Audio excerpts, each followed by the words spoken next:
اعوذ باللہ من الشیطان الرجیم بسم اللہ الرحمن الرحیم government boys higher secondary school کلاروس جماعت 12 مضمون اردو موضوع سر سید کے انشاء گزرا ہوا زمانہ کے اقتباس کا محصل سے مطلب نتیجہ تاریخ 9 مئی 2021 عیسوی کو مطابق 26 رمضان 1441 ہجری۔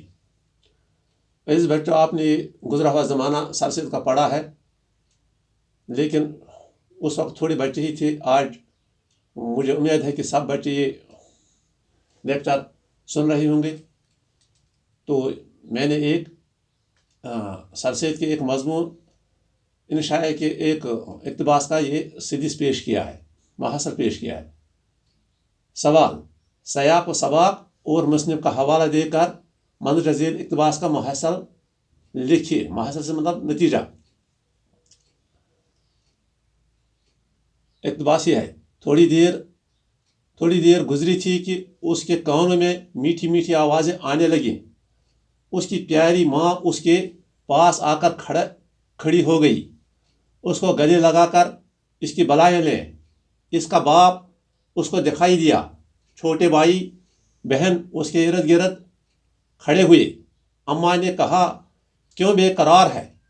اٹھ، منہ ہاتھ دھو کر کپڑے پہن، نوروز کی خوشی منا۔ جواب: مندرجہ بالا اقتباس۔ مندرجہ بالا سے مطلب اوپر والا اقتباس۔ تھوڑی دیر ڈیش نوروز کی خوشی منا، یعنی میں نے تھوڑا اس کا حوالہ دیا اقتباس کا۔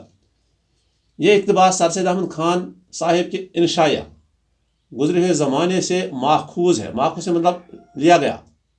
انشائیہ میں وقت کی قدر بیان کیا گیا ہے کہ وقت ایک ایسی قیمتی شے ہے جو ضائع ہونے پر کسی بھی صورت میں واپس نہیں آ سکتا ہے۔ مسلم نے ایک دلکش اور نرالے انداز میں ایک بچے کو خواب میں بوڑھا بنا کر کے جس نے اپنا بچپن اور جوانی ضائع کیا ہے پیش کرتا ہے۔ اس اقتباس میں جب یہ خواب دیکھنے والا بچہ خواب کے آخری حصے میں چیخیں مارتا ہے، اس کا سانس رک جاتا ہے، سسکیاں لے رہا ہے، تو خواب دیکھنے والے بچے کے کانوں میں میٹھی میٹھی باتوں کی آوازیں آنے لگیں۔ یہ بچہ اپنی ماں کو اپنے نزدیک کھڑا دیکھتا ہے۔ ماں اس بچے کو گلے لگاتی ہے، دعائیں دیتی ہے۔ بچے کا باپ اور اس کے چھوٹے بھائی بہن اس کے ارد گرد یعنی اس کے آس پاس کھڑے ہوئے۔ ماں نے بچے سے اس کی بے قراری کا حال پوچھا۔ بیٹا، کیوں تم اتنا زور سے روتا ہے؟ کیوں آپ کا سانس رک جاتا ہے؟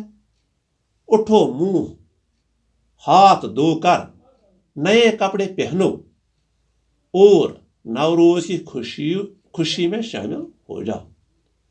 خواب دیکھنے والا بچہ نیند سے اٹھ کر اپنے خواب کا ماجرا اپنی ماں کو سناتا ہے، یعنی اپنے خواب کا واقعہ، ماجرا سے مطلب واقعہ، اپنی ماں کو سناتا ہے، یار پورا خواب سناتا ہے اپنی ماں کو۔ ماں نے اس کو سمجھایا، اپنی زندگی کا وقت ضائع نہ کر جیسا کہ اس بوڑھے نے اپنا وقت ضائع کیا تھا، بلکہ ایسا کر جیسا کہ اس خوبصورت لڑکی نے تجھ سے کہا۔ نوٹ: میرے عزیز بچوں اور بچیوں، اگر آپ کے ذہن میں آج کے موضوع کے بارے میں کوئی سوال پیدا ہوتا ہے تو مندرجہ ذیل فون نمبر پر 9596844669 پر مجھ سے رابطہ کریں۔ ہم جسمانی طور لاک ڈاؤن کی وجہ سے گھروں میں محصور تو ہیں، لیکن دماغ ہمارا محصور نہیں۔ باقی وسلام۔